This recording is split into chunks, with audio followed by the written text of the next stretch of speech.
Hello hi అందరికీ ఎలా ఉన్నారు? ఇవాళ ఒక వీడియో అంటే ఒక స్పెషల్ వీడియో చేయాలని అనుకున్నాను. అంటే ఎప్పటి నుంచో నేను చేస్తుంటాను కదా మూవీస్ కోసం మాట్లాడదామనేసి. ఇవాళ వీడియో వచ్చేసి ఓన్లీ ఫర్ మూవీ అనమాట. అంటే హీరో, హీరోయిన్, ప్రొడ్యూసర్, డైరెక్టర్ కాకుండా మూవీ అనమాట. మూవీ కోసం ఆల్రెడీ మనం 2-3 వీడియోస్ చేశాము. ఒకవేళ మీకు టైం ఉంటే చూసి ఎలా ఉందో కామెంట్ చేయండి. నచ్చితే సబ్స్క్రైబ్, షేర్ కూడా చేయండి ప్లీజ్. సో అంటే ప్లీజ్ అని ఎందుకు అంటున్నానంటే కొంచెం నాకు సపోర్ట్ వస్తుంది, అంటే నాకు వన్ కైండ్ ఆఫ్ మోటివేషన్ వస్తుంది అనమాట. సో ఇంకా చాలా మంచిగా ప్లాన్ చేద్దామని అనుకుంటూ ఉంటాను. అంటే ఇంకా ఏమైనా వీడియోస్, ఇంకా మంచి మంచి మూవీస్ కోసం ఎక్స్ప్లెయిన్ చేయాలని అనుకుంటున్నాను. సో ఈ మూవీ కోసం నేను ఒక 5 minutes మాట్లాడతాను. మీకు అంటే అది ఏ మూవీయో గెస్ట్ చేయగలిగితే గెస్ట్ చేసి కామెంట్ చేయండి. 5 minutes తర్వాత ఆటోమేటిక్ 5 minutes తర్వాత కాదు, కాసేపు తర్వాత మీకు అర్థమైపోతుంది మూవీ. నేను ఎలా ఉన్నా చెప్పేస్తాను టైటిల్. సో ఈ మూవీ ఏంటంటే ఒక చిన్న పిల్లాడు అంటే ఒక 10-12 years అబ్బాయి వాళ్ళ మమ్మీ డాడీ కోసం చేసే అంటే తెలుసుకో వాళ్ళ మమ్మీ డాడీ ఎవరో అని తెలుసుకోవడానికి చేసే స్ట్రగలే మూవీ అంతా ఉంటుంది అనమాట. అండ్ ఒక్కొక్క సీన్ ఎలా ఉంటుందంటే మనకి ఎన్నిసార్లు చూసినా ఎంత వెతికినా ఒక కొత్త విషయం తెలుస్తుంది అనమాట. అంత బాగుంటుంది మూవీ. అలానే చిన్న పిల్లోడికి అంటే మనం అనుకుంటాం కదా చిన్నపిల్లడికి ఇంత తెలివా, లేకపోతే ఇన్ని లాజిక్స్ ఎలా తెలుసు ఏంటి అనేది మనకి అనిపించదు. ఎందుకంటే ఆ పిల్లోడు తత్వం అలా చూపించారు ఆ డైరెక్టర్. ఎందుకంటే ఇప్పుడు ఒక పిల్లోడు ఉంటాడు, చిన్నప్పుడు ఏదైనా సంఘటన జరిగితే మనం పూసు కూర్చున్నట్టు ఇలానే ఉండాలి, ఇలానే ఉంటుందని చెప్పాం కదా, ఎందుకంటే ఎవరో చెప్పినట్టు మనకు అనిపిస్తుంది. బట్ ఈ ఫిలింలో ఎలా ఉంటుందంటే ఆ పిల్లోడికి నిజంగా ఆ టైంకి ఏది అనిపిస్తుంది, ఎలా చేయాలనిపించింది, ఏం తెలుసు అదే ఆయన ఫీల్ అయ్యి మనకు చూపిస్తారన్నమాట స్క్రీన్ పైన. ఇప్పుడు వాళ్ళ మమ్మీ డాడీని ఒక 3 కలిసి చంపేశాను అనుకుందాము. ఆ 3 కలిసి చంపేసినప్పుడు చంపేటప్పుడు ఎవరు ఆ 3 అంటే ఈ వ్యక్తి ఆ వ్యక్తి ఈ వ్యక్తి అనే దానికి క్లారిటీ ఉండదు. 3 చంపారు అంతే. ఆ 3లో ఎవరినో ఒక్కళ్ళు ఊహించుకుంటూ ఉంటాడనమాట. అంటే ఒకడు ట్యాక్సీ డ్రైవర్ ఉంటారు, ఒకరు బిజినెస్ మ్యాన్ ఉంటారు, ఒకడు సైంటిస్ట్ ఉంటాడు. అలా అని చెప్పేసి వాళ్ళు 3 కలిసి వాళ్ళ మమ్మీ డాడీని అయితే చంపడం జరుగుతుంది మూవీలో. బట్ చంపింది వీళ్ళే. అంటే ఇప్పుడు వీళ్ళ ముగ్గురని తెలుసు. వీళ్ళ ముగ్గురులో ఒకరొకరు ఏంటన్నది కూడా తనకు అంత క్లారిటీ ఉండదు. చిన్నపిల్లడు కదా, 10-12 years అబ్బాయి ఆ క్లారిటీ ఎలా మెయింటైన్ చేయగలడు? మనకి ఇప్పుడు మనం ఆడియన్స్ కాబట్టి మనకి క్లారిటీ రావాలని చెప్పి ఒక డైరెక్టర్ ఒకలా చూపిస్తారు. ఇప్పుడు పూరి సార్ డైరెక్షన్ ఎలా ఉంటుందంటే కరెక్ట్గా మనం చెప్పాలి, ఎందుకంటే కన్ఫ్యూజ్ కాకూడదు ప్రేక్షకులు అని చెప్పేసి. బట్ సుకుమార్ సార్ ఉంటారు, ఆయన ఏంటంటే ఆయనకి మైండ్లో ఎలా అనిపించిందో అలా తీస్తారు, కాంప్రమైజ్ కారనమాట. అంటే ఇలా చెప్తే కూడా అర్థం ఉంటుంది కదా, 10-12 years అబ్బాయికి ఏం తెలుస్తుంది అని చెప్పి ఒక పాయింట్ ఉంటుంది అనమాట. సో ఇంకొక సార్ ఉంటారు, ఇప్పుడు లైక్ త్రివిక్రమ్ ఉంటారు. ఆయన ఏంటిది పెద్ద అయిన తర్వాత ఆలోచిస్తారు కదా, చిన్నప్పుడు వాళ్ళ మమ్మీ డాడీ చనిపోయినా కూడా పెద్దయ్యాక ఏం చేయాలన్నది పెద్దవాడి బుర్రలాగా ఆలోచిస్తుంది. బట్ ఇక్కడ ఏంటంటే చిన్నప్పుడు ఎక్కడైతే లాజిక్ మిస్ అయ్యాడో అదే లాజిక్ దగ్గర ఉండిపోతాడనమాట హీరో. నాకు ఆ పాయింట్ చాలా బాగా అనిపించింది. బట్ ఒకటి బాధాకరం విషయం ఏంటంటే సుకుమార్ సార్ ఆ ఫిలిం చేసిన తర్వాత ఇంక ఇలా చేయకూడదు అని ఫిక్స్ అయ్యారని విన్నాను. ఈ సినిమాని నేను ఎందుకు క్రిటిక్స్లో తీసుకున్నాను అంటే ఈ సినిమా రిలీజ్ అయ్యాక అట్లీస్ట్ ఒక 5-6 డైరెక్టర్స్కి ఈ హ్యావ్ టు అంటే ఆయన ఆన్సర్ ఇచ్చారనమాట. నేను ఈ ఫిలిం ఎందుకు చేశాను, ఎందుకు బాక్స్ ఆఫీస్లో ఆడలేకపోయింది, లేకపోతే ప్రేక్షకులు ఎందుకు నెగిటివిటీ అంటే వాళ్ళకి ఎందుకు అంతలాగా నేను అనుకున్నట్టుగా అందలేకపోయింది అన్నది. అంటే పెద్ద పెద్ద డైరెక్టర్స్ ఉంటారు, అందరితో స్పెషల్గా ఇంటర్వ్యూస్ ఇచ్చారు. పూరి సార్ తోటి, త్రివిక్రమ్ గారితో, పూరి సార్ తోటి, తేజ గారితో, రాజమౌళి గారితో, ఇంకా 2-3 ఇచ్చారు. అంటే ఎగ్జాక్ట్గా టైటిల్ పేర్లు తెలియవు, బట్ హిడీడ్ అనమాట. అంతే ఆయన చేయాల్సి వచ్చింది, ఎందుకంటే ఆ ఫిలిం తర్వాత తను చూసిన నెగిటివిటీ అలా వచ్చింది. అంటే కానీ వన్ ఆఫ్ ది క్లాసిక్ అనమాట నేనొక్కడని ఫిలిం. అసలు హై లెవెల్స్లో ఉంటాయి, అంటే మనం హై ఫీల్ అవుతాం అనమాట.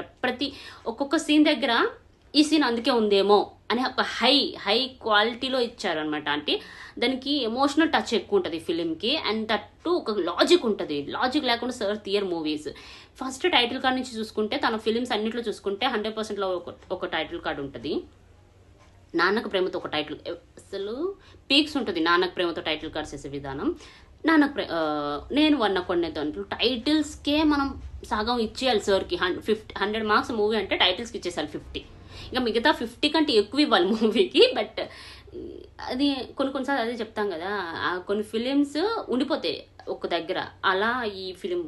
బట్ కొందరికి ఒక ఒక ఒక సపరేట్ ఫ్యాన్ బేస్ ఉన్న మూవీస్లలో ఇదొకటి అనమాట. అందుకే ఈ మూవీని క్రిటిక్స్ చాయిస్లో పెట్టుకున్నాను నేనైతే. ఎందుకంటే క్రిటిక్స్ మెచ్చుకున్నారు మూవీకి. అసలు యాక్చువల్లీ చెప్పాలంటే ఈ కథ ఇప్పుడు 100%లో మనం 50% టైటిల్స్కి ఇచ్చేస్తాం, 50% స్టోరీకి ఇస్తాం అన్నట్టు అనుకుంటే అసలు 1000% ఇచ్చేయాలి ప్రొడక్షన్స్కి.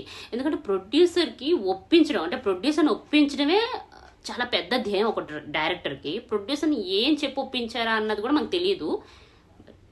అసలు అసలు ఆ మూవీ ఉన్న గట్స్తో తీశారు అండ్ తర్వాత ఎక్కడ కాంప్రమైజ్ కాకుండా రిలీజ్ చేశారు. అసలు రిలీజ్ అయిన తర్వాత ఒక లెవెల్లో నెగిటివిటీ వచ్చింది. బట్ తర్వాత సాంగ్స్ మీరు ఒకటి గమనిస్తే నాజర్ గారు లాస్ట్ సీన్ క్లైమాక్స్లో, అసలు యాక్చువల్గా నాజర్ గారు మెయిన్ విలన్, కాకపోతే తిని ఎప్పుడో చంపేశాడు. అంటే సైంటిస్ట్ కాకుండా క్యాబ్ డ్రైవర్గా ఏదో ఊహించుకొని వేరేగా చంపేశాను, క్యాబ్ డ్రైవర్ కదా ఇక్కడికి ఎందుకు వచ్చాడని చెప్పేసి లాస్ట్లో మనకు రివీల్ అవుతూ ఉంటాయి. అంటే వీడు ఊహించుకునే పద్ధతి ఇలా ఉంది, కానీ రియల్గా చంపిన పద్ధతి ఇది. అంటే వాళ్ళ మమ్మీ డాడీని చంపే సీక్వెల్ అనమాట. అంటే 1 by 1 అనమాట. ఒక ట్యాక్సీ డ్రైవరు, ఒక అదే ప్రదీప్ రావత్, నాజర్ అండ్ ఇంకొకరెవరు, అదే ఆయన కూడా ఒక ఇంగ్లీష్ టైప్ సూపర్లో విలన్ ఉంటాడు కదా, ఆయనలాగా ఉంటారు అనమాట. జుట్టు వేసుకుని ఉంటాడు కదా ఆయన. అంటే ఇంటర్వెల్లో ఒక, అంటే యాక్చువల్గా సీన్స్ కూడా రాసుకుని ఎలా రాసుకుంటే ఒక రూమ్లో సైలెంట్గా ఉన్నట్టు సీన్ అంత డీటెయిల్గా రాస్తారు సార్ అయితే. కాకపోతే ఒక రూమ్లో అనగానే ఇంకా నెక్స్ట్ డే కెమెరామెన్ అయితే అదే డిఓపి ఉంటారు కదా, ఆయనతో మాట్లాడి సార్ బాత్రూంలో పెడదాం ఈ సీను, అంటే వాష్రూమ్లో పెడదామని చెప్తే వాష్రూమ్లో పెట్టేద్దామని చెప్పి ఆయననే మహేష్ గారిని ఒప్పించుకొని, మహేష్ బాబు గారిని ఒప్పించుకొని ఆయనతోటి ఫిలిం ప్లాన్ చేసి, అంటే ఆ సీన్ ప్లాన్ చేసి పర్టికులర్గా ఆ సీన్, అంటే సౌండ్ రాకూడదు అనే సీన్ ఉంటుంది కదా ఆ సీన్ అన్నీ అప్పటికప్పుడు డిజైన్ చేసినాం. అంటే రాసుకోవడం ముందే రాసుకున్నారు, అప్పటికప్పుడు కాదు. అంటే లొకేషన్ అంటే ఒక రూమ్లో అన్నది ఒక వాష్రూమ్కి వెళ్ళిపోయింది అనమాట. అయినా కూడా తను టేకింగ్ అలా ఉంటుంది అనమాట. తీసుకునే విధానం, ఒక సీన్ ఎలా క్రియేట్ చేయాలి, ఎలా దాన్ని వండర్ చేయాలి, వావ్ మూమెంట్ ఎలా తెప్పాలనేది ఆయనకే తెలుసు. అంత క్లారిటీగా మెయింటైన్ చేస్తారు ఫిలిమ్స్ అయితే. సో ప్రొడ్యూసర్ గారు ఒప్పుకొని ఫిలిం మనకు అందించినందుకు చాలా చాలా థ్యాంక్స్ వాళ్ళ టీంకి అయితే. ఇప్పుడు కూడా మీరు చూస్తే ఒక కొత్త విషయం మీకు తెలుస్తుంది.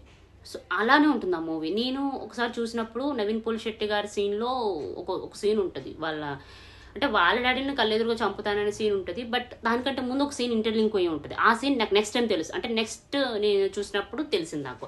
అలానే హీరోయిన్ గారిది ఒక బోట్ సీన్ ఉంటుంది. అదే తను వచ్చి ఒక్కసారి ఏంటో నిజంగానే వస్తుంది, ఒకసారి ఏంటో డ్రామా లాగా వస్తుంది. అంటే మనకు చూపిస్తారు, బట్ 2 సార్లు వస్తుంది తను. కానీ ఒకసారి వచ్చినట్టు, అంటే తనకి డ్రీమ్ లాగా అంటే తన మైండ్లో అలా అనుకున్నాడు కాబట్టి నేను వచ్చా అనేసి తను ప్రూవ్ అవ్వాలని చెప్పి అలా చెప్పి ఫ్రేమ్ నాలెడ్జ్ ఉన్న వాళ్ళకి ఆ సీన్స్ క్లిక్ అవుతాయి అనమాట. ఇప్పుడు నార్మల్ ఆడియన్స్ కూడా చాలా తెలివైన వాళ్ళు అయిపోయారు. కాకపోతే అప్పట్లోనే సార్ బాగా మైండ్ యూజ్ చేసి వావ్ రైటింగ్ అనమాట. మీరు బాగా అబ్జర్వ్ చేస్తే అదే చెప్పాను కదా ఇందాక, నాజర్ గారితో లాస్ట్ సీన్ క్లైమాక్స్లో డైమండ్స్ లాగా ఉంటుంది. కాకపోతే అవి రైస్ అంటే టెస్ట్ చేసి ఉంటాయి కదా రైస్, అంటే సినిమా మొత్తం రైస్ దీని మీద ఉంటుంది కదా, అంటే ఒక రైస్ సీడ్ మీద. ఆ రైస్ సీడ్స్ ఎన్నిసార్లు ఫెయిల్ అయితే అన్నిసార్లు తను అమర్చుకుంటాడు అనమాట వెనక సైడ్.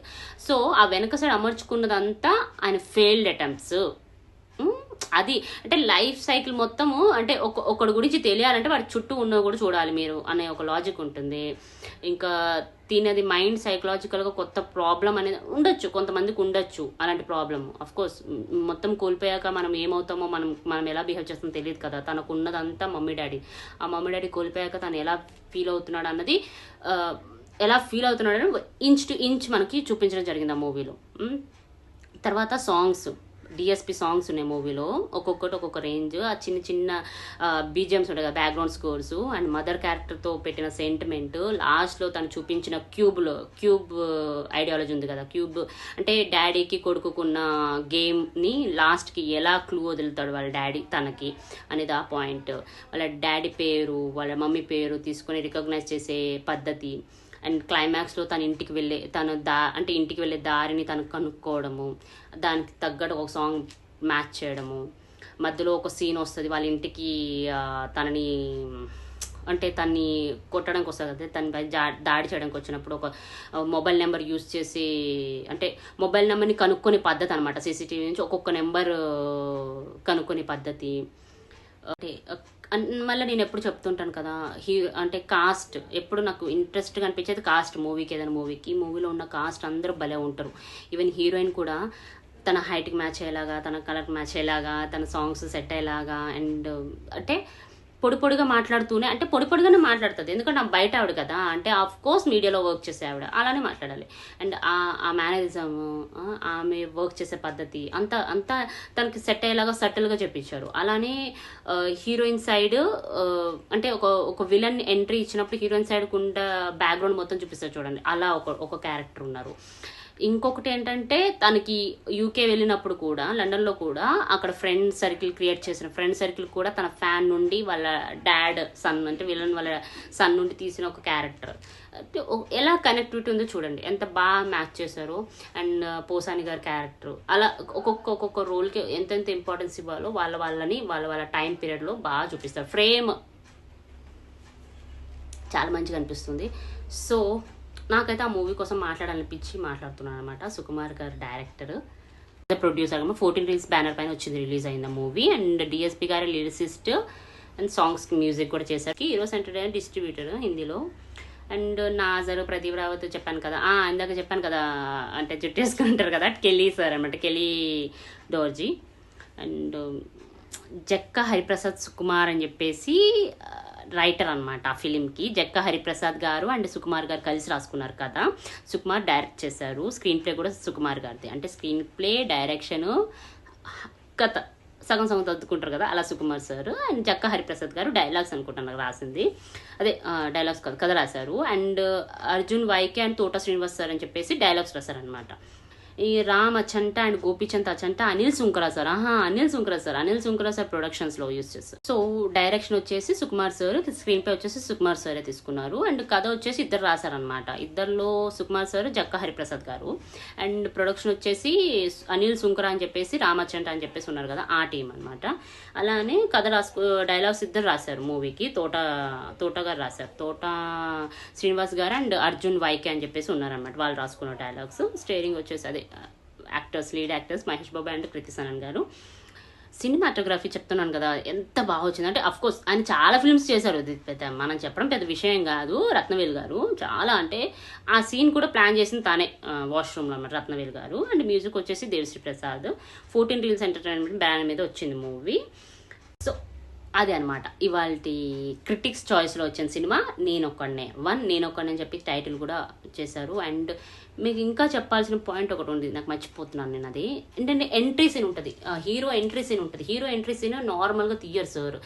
అంటే నార్మల్గా అంటే అది బాగా తెలిసిన వాళ్ళు అబ్జర్వ్ చేయొచ్చు, ఆ ఫ్రేమ్ లైటింగ్ అనమాట. సింపుల్గా వచ్చేస్తాడు. ఏంటంటే ఒక చిన్న వైన్ బాటిల్, అదే బీర్ బాటిల్ ఉంటుంది కదా, అది హాఫ్ ఆఫ్ ది బాటిల్ అంటే ఎరగొట్టేసి తీసుకొస్తాం కదా, ఎవరైనా పొడిచి తీసుకొస్తాం, దానిపైన బ్లడ్ ఏమి ఉండదు. అంటే ఆయన ఊహలో బ్లడ్ అవన్నీ ఆలోచిస్తాడు, బట్ అది ఉండదు అనమాట, దానికి బ్లడ్ ఏమి ఉండదు.